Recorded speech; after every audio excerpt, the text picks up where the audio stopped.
Hello, आता आपण बघूया विण दोघांतली ही तुटेना या मालिकेचा एपिसोड रिव्ह्यू. कालच्या भागात आपण बघितलं की आदिरा स्पष्ट स्वानंदीला सांगते की मी अजून बाळासाठी तयार नाही आणि तसंही त्या बाळाला रेज करण्यासाठी फायनान्शियली सिक्युरिटी हवीच ना. तेव्हा रोहनही त्याच्या आईला तेच बोलतो की हे बघ आई, माझं स्टार्टअप अजून टेक ऑफ झालेलं नाही आणि मे बी जेव्हा ते टेक ऑफ होईल तेव्हा मी आणि आदिरा बाळासाठी विचार करू. तेव्हा मंदाकिनी त्याला हाताने शांत बसायला लावते. तेव्हा मंदाकिनी आदिराकडे जाते आणि बोलते की कसली चॉईस, स्त्रीला कसलीही चॉईस नसते. स्त्रीला लग्न झाल्यावर आई होण्याचं हीच रचना केली असते विधात्याने, त्यामुळे जागी हो बाई. तेव्हा स्वानंदी बोलते की का बरं, का चॉईस नसतो? शरीर तिचं आहे, त्या शरीरात इतका मोठा बदल घडून आणवायचा की नाही आणायचा हा चॉईस या स्त्रीलाच असतो. 9 महिने पोटात बाळ वाढवायचं हा चॉईसही तिलाच असतो. मूल कधी जन्माला घालायचं, कुठल्या वयात घालायचं, कोणत्या परिस्थितीत घालायचं हाही चॉईस आईलाच असतो. शेवटी त्या बाळामुळे तीच अडकणार आहे ना. मग ते किती अडकायचं, कुठल्या परिस्थितीत अडकायचं हा चॉईसही आईलाच असायला हवा. स्वतःची शारीरिक मानसिक गुंतवणूक करून घ्यायची की नाही घ्यायची हा चॉईस त्या आईलाच असायला हवा. अशा प्रत्येक बाबतीत तुम्ही तुमची मतं त्या स्त्रीवर नाही लादू शकत. तेव्हा मंदाकिनी बोलते की अगं समाजात राहतो ना आपण. तेव्हा स्वानंदी बोलते की काय समाज करते का आई? हा समाज नाही ना तुझ्या सुनेची मदत करायला. आई होण्यात हा समाज नाही येणार आहे तुझ्या सुनेची नातवाची मुलाची जबाबदारी घ्यायला. तिला एक आयडेंटिटी आहे, त्यामुळे आपलं आयुष्य कसं असावं हा सगळा विचार तिचा असणार आहे, हे आपण कन्सिडर करायला हवं. तेव्हा मंदाकिनी म्हणते की म्हणजे तुझं असं म्हणणं आहे की मूल होऊच द्यायचं नाही? तेव्हा स्वानंदी बोलते की अजिबात नाही, असं मी म्हणालेच नाही. पण मूल होऊ द्यायचं की नाही होऊ द्यायचं हा चॉईस त्या स्त्रीलाच असायला हवा. काय फरक पडणार आहे अजून त्यांनी 5 वर्ष घेतली तर? तेव्हा मंदाकिनी बोलते की 5 वर्ष? तेव्हा स्वानंदी बोलते की 1 मिनिट ऐकून घे. तेव्हा मुलगी जेव्हा मुलाला जन्म देते तेव्हा तिचासुद्धा नवीन जन्म झालेला असतो त्या आईचा. गर्भसंस्कारावर विश्वास ठेवतात ना, मग तिने आई होताना ते गर्भसंस्कार आत्मसात केले पाहिजे ना. तिची ती मानसिकता हवी ना. तिला तयार तर होते त्या गोष्टींसाठी. मुलगी जेव्हा आई बनण्यासाठी तयार होते ना तेव्हा तिच्या आतून ते झिरपायला लागतं आणि ह्या मुमेंटला ते स्ट्रेसमध्ये असल्यावर आपण आपल्या फिलिंग्स त्यांच्यावर नाही लादू शकत. तेव्हा मंदाकिनी बोलते की मग 5 वर्षांनी लादायची? अहो ऐका, 5 वर्षांनी आपण काय असणार आहोत, आधी लाकडं मसनात जातील. तेव्हा स्वानंदी बोलते की अगं तुला नाही मूल जन्माला घालायचे, तिला घालायचे. तेव्हा मंदाकिनी बोलते की मग वाढवायला तर आम्हालाच आहे ना. तेव्हा स्वानंदी बोलते की का बरं? तेव्हा मंदाकिनी बोलते की मग ताकद नको त्याच्यासाठी? अगं ती आई होणार आहे ना, मग 5 वर्षांनी तिच्यात ती ताकद असेल. तेव्हा मंदाकिनी बोलते की म्हणजे मग आमचं वेळ कसं जाणार? तेव्हा स्वानंदी बोलते की अगं म्हणजे तुमचा वेळ जावा, विरंगुळा व्हावा म्हणून तिने मूल जन्माला घालायचं का? म्हणजे तुला नातवंड नको आहे, तुला खेळणं हवं आहे का? मी देते मग बाजारातून आणून. तेव्हा मंदाकिनी बोलते की अगं तसं नाही आहे, म्हणजे हिला मूल कधी होणार, हिच्या उतार वयात? आणि तेव्हा किती कॉम्प्लिकेशन्स येतात. तेव्हा स्वानंदी बोलते की आई अगं ती अजून लहान आहे, तिच्याकडे अजून वय आहे. तेव्हा स्वानंदी हे आदिराला सांगते, पण आदिरा हे आई बोलते हे खरं आहे हं, याला पण बायोलॉजिकल क्लॉक असतं. वय वाढतं तसं कदाचित अडचणी येऊ शकतात.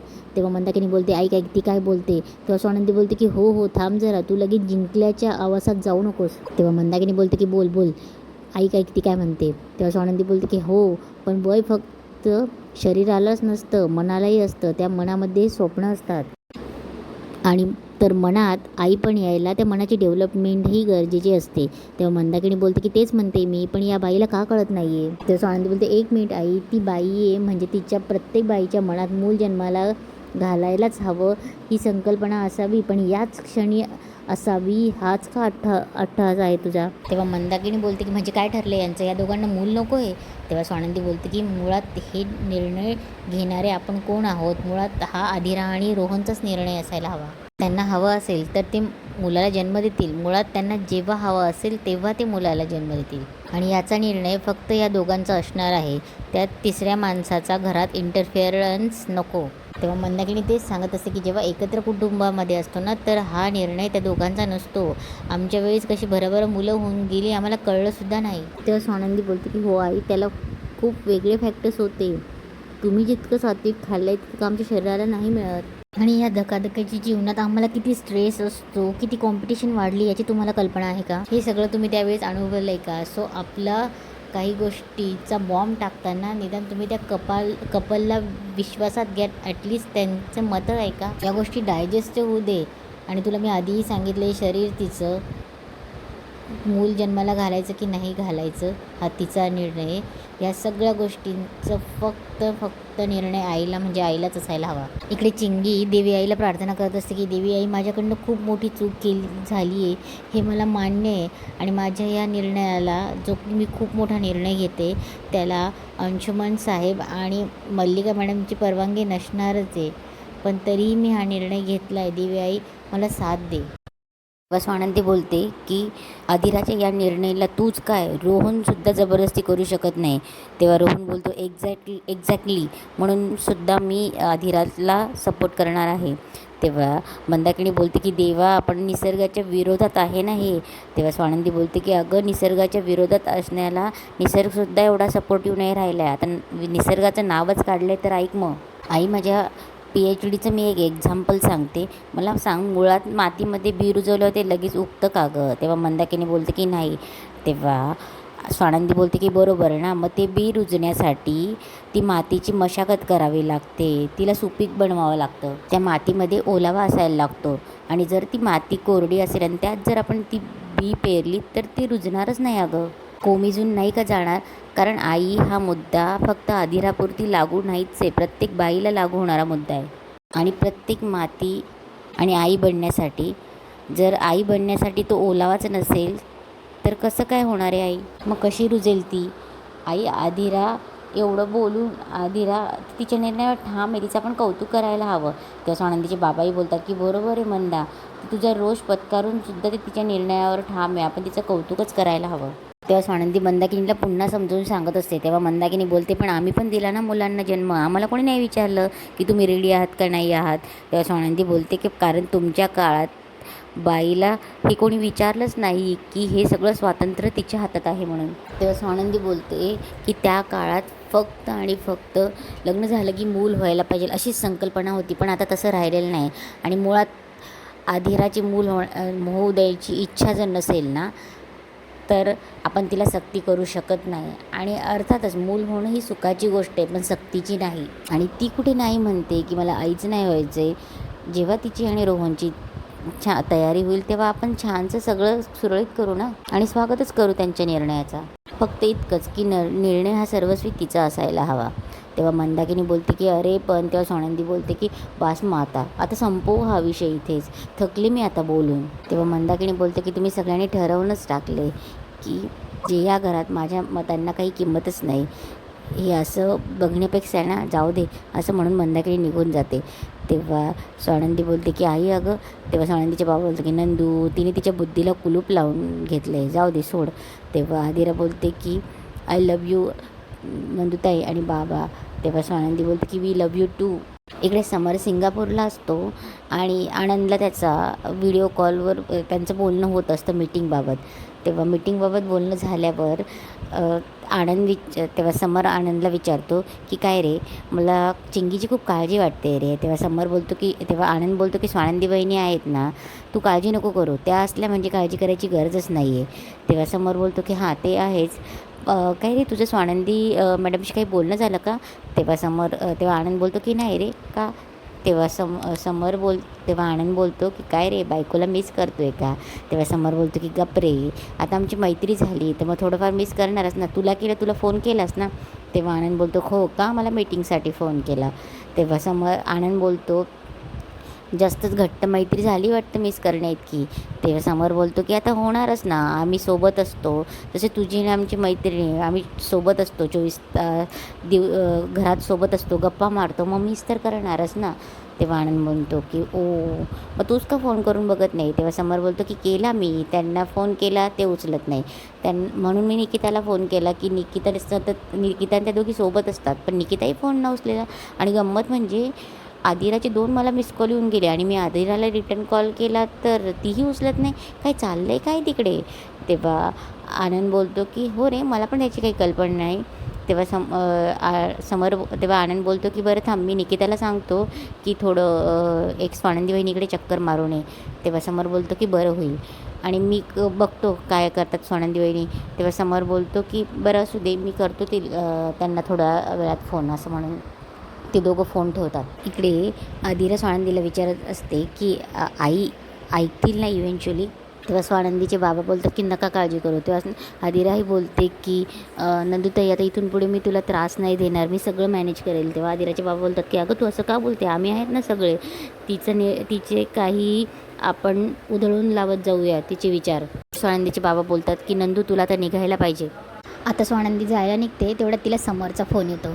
तेव्हा ती फोनवर बोलत बोलत पुढे असते. तेव्हा रोहन आणि आदिरा तिच्याकडे बघत असतात आणि आणि ते दोघं एकमेकांना खुणवत असतात. तेव्हा स्वानंदी समरला विचारत असते की तुम्ही कसे आहात, वेळेवर जेवतात ना. तेव्हा समर बोलतो की काळजी करू नका, मी एक्सरसाइजही करतो आहे रेग्युलर आणि सूपही पितो आहे. बाकी चिंगी कशी आहे. तेव्हा स्वानंदी बोलते की चिंगी व्यवस्थित आहे, मी आहे तिच्यासोबत. तेव्हा स्वानंदी बोलते की मी आता घरी नाही आहे, मी इकडे बाबांकडे आली आहे. तेव्हा समर बोलतो की बरं आदिरा ठीक आहे ना, अहो तिचा कॉल मिस केला मी. तेव्हा स्वानंदी बोलते की हो ठीक आहे, ती सहज केला असेल कदाचित. तेव्हा समर बोलतो की अहो सहज, अहो 2 मिस कॉल होते. तेव्हा स्वानंदी बोलते की ठीक आहे सगळं. तेव्हा समर बोलतो की पुन्हा तुमच्या आईशी भांडण झालं वाटतं. तेव्हा स्वानंदी बोलते की हो थोडं. तेव्हा समर बोलतं की आता कशावरून. तेव्हा स्वानंदी बोलते की आदिरा आत्ता आई व्हायला रेडी नाही आहे. तेव्हा समर बोलतो की ती अजून लहान आहे, म्हणजे बालिश तर नाही आहे नक्की. तेव्हा स्वानंदीचं बोलणं रोहन आणि आदिरा चोरून ऐकतच असतात आणि त्यांना हसायलाही येत असतं.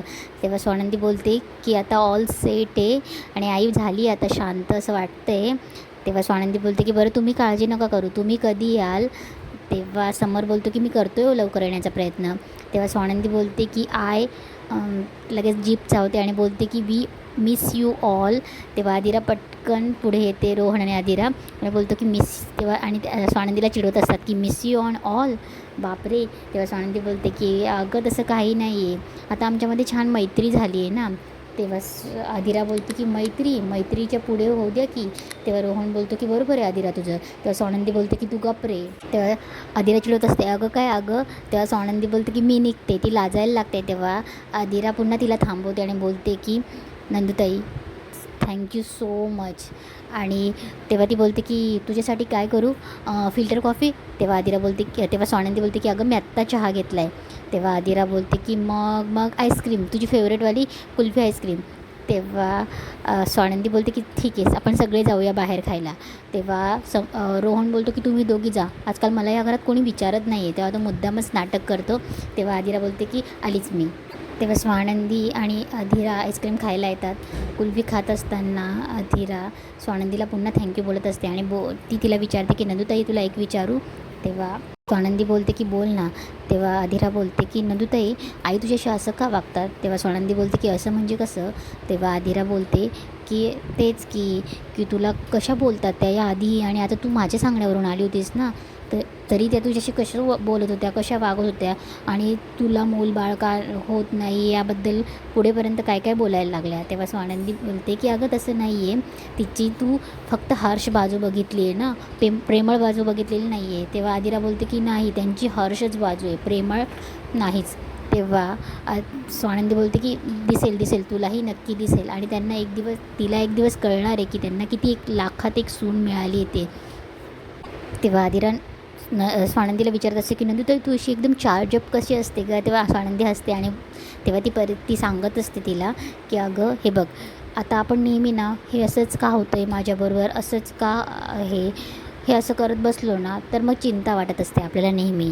तेव्हा आदिरा तिच्याकडे बोट करते माझ्यासारखं. तेव्हा स्वानंदी बोलते की नाही तुझ्यासारखं नाही अगं, पण हे बघ कसं आहे ना, जी परिस्थिती ना ती एक्सेप्ट केली ना तर मग टेन्शन असत नाही. त्यामुळे ती नेहमी एक गोष्ट सांगत असते की चेंज इज द कॉन्स्टंट. तेव्हा आदिरा बोलते की अगं नंदुताई किती छान फिलॉसॉफी सांगितली आहेस तू, मला आता एक गोष्ट कळाली आहे की तुझ्याकडनं खूप काही शिकण्यासारखं आहे. तेवढ्या तिथे चिंगी येते. तेव्हा स्वानंदी बोलते अरे चिंगी. तेव्हा चिंगी बोलते की हा वहिनी, हाय आदिराताई कशा आहात तुम्ही. तेव्हा आदिरा बोलते की अगं मी बरी आहे, तू कशी आहेस. तेव्हा स्वानंदी बोलते की अगं तू बाहेर का पडलीस, तुला तर आराम करायला सांगितला होता ना. तेव्हा स्वानंदी बोलते की अगं तुला नक्की बरं आहे ना. तेव्हा चिंगी बोलते की हो वहिनी, तुम्ही पण घरी नव्हते आणि घरात बसून मला बोर झालं होतं, म्हणून मी विचार केला की मंदिरात जाऊन यावा आणि आता मला खूप बरं वाटतं आहे.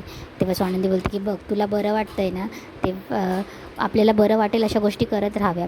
तेव्हा चिंगी बोलते की तुम्हाला सांगू का वहिनी, जेव्हापासून मी ह्या बाळाला जन्म देणार तेव्हापासून असं विचार केला आहे ना, तेव्हापासून मला खूप बरं वाटतं आणि माझ्या मनाची घालमेलही कमी झाली आहे. तेव्हा आदिरा बोलते की चिंगी तुला भीती नाही वाटत, म्हणजे या सोसायटीचा रोष पत्करून तू या बाळाला जन्म देणार, कसं वाढवणार, या सगळ्या गोष्टींचं तुला भीती नाही वाटत का. तेव्हा चिंगीचं बोलणं ऐकून आदिरा बोलते की बघितलंस ना की चिंगी कशी स्वतः मनापासून तयार आहे, तशी मी नाही मेंटली प्रिपेअर, मला नाही आत्ता मी बाळासाठी खरंच तयार नाही. तेव्हा स्वानंदी बोलते की अगो हो हो शांत हो, हे बघ मला तर खरं तुमच्या दोघींचा खूप अभिमान वाटतो आहे आता, कारण की तुम्ही दोघंही दोघीही आपल्या मनाचं ऐकताय. तेव्हा ते बोलत असताना तेव्हा बोलत असताना आदिरा स्वानंदीला थँक्यू बोलते. तेव्हा स्वानंदी बोलते की अगं हे बघा तुम्ही दोघी अशा आहात ना धीट, म्हणूनच मला तुमच्या दोघींचा खूप अभिमान वाटतं आणि मला म्हणूनच तुम्ही दोघी खूप आवडतात. आणि ती त्यांना मिठी मारते. तेवढ्याच स्वानंदीला एक फोन येतो क्लायंटचा. तेव्हा स्वानंदी बोलते की मुलींनो चला, मला इथे जवळच 10 मिनटावर क्लायंट आहे, मला जावं लागणार आहे. चिंगी तू कशी जाशील, व्यवस्थित जाशील ना, आणि खाऊन पिऊन घे जरा. तेव्हा आदिरा बोलते की नंदुताई तू टेन्शन घेऊ नको, मी आहे ना, मी सोडते तिला. तेव्हा स्वानंदी बोलते की नक्की. तेव्हा आदिरा बोलते की हो डोंट वरी. इकडे अंशू त्याच्या मित्राशी बोलत असतो की इथल्या इंडियातल्या मुली मजाच देत नाही यार, इश्यू करतात, मला एक बाली किंवा थायलंड कुठेतरी एक ट्रिप चालेल म्हणून. त्याचं बोलणं चालू असतं तेवढ्यात त्याला एक मुलगी दिसते. तेव्हा अंशू बोलतो की ठेव फोन, मस्त टाईमपास मिळाला आहे. तेव्हा तो त्या मुलीच्या पाठमागून फोनमध्ये रेकॉर्ड करतो व्हिडिओ. तेव्हा त्या मुलीचं लक्ष जातं. तेव्हा ती सरळ येते आणि बोलते की हे काय करत होतास तू. तेव्हा अंशू बोलतो की तू माझ्याशी बोलते का. तेव्हा ती पोरगी बोलते की फोनमध्ये माझाच व्हिडिओ रेकॉर्ड करत होतास ना तू. तेव्हा अंशू बोलतो की is none of your business. तेव्हा ती मुलगी बोलते की हा माझाच बिझनेस आहे. तेव्हा ती बोलते की फोन दाखव. तेव्हा अंशू बोलतो की हे जास्त होतं आहे हां, तुझा फोटो रेकॉर्ड करून मला काय मिळणार आहे, मी शांत उभा होतो रस्त्यात. तेव्हा ती बोलते की येणाऱ्या जाणाऱ्यांचे व्हिडिओ काढत. तेव्हा अंशू जायला लागतो, पुन्हा ती अंशूला आडवं होते. तेव्हा अंशू बोलतो की हे ते जास्त होतं आहे, हो बाजूला. तेव्हा ती बोलते की नाही जाणार. ती पुढे येते आणि बोलते की त्रास देतो आणि वरून मास्क दाखवतो. तेव्हा अंशू बोलतो की हो. तेव्हा अंशू बोलतो की फोन माझा आहे आणि मी जरी इथे रेकॉर्डिंग करत असलो ना तरी ही पब्लिक प्लेस आहे, इथे चालतं रेकॉर्डिंग. तेव्हा अंशू तिला बोट दाखवतो आणि गेट लॉस बोलतो. तेव्हा ती त्याचा बोटच पकडते आणि पिरगळते आणि बोलते बायकांचे व्हिडिओ काढणं आणि त्यांची रेकॉर्डिंग करणं ही कायद्याने गुन्हा आहे. तेव्हा अंशू त्याचा हात सोडवण्याचा प्रयत्न करत असतो. ती त्याचा हात पिरगळत असते आणि तेवढं तिथे स्वानंदी येते. स्वानंदी बघते आणि शॉक होते आणि इथेच आजचा एपिसोड संपतो.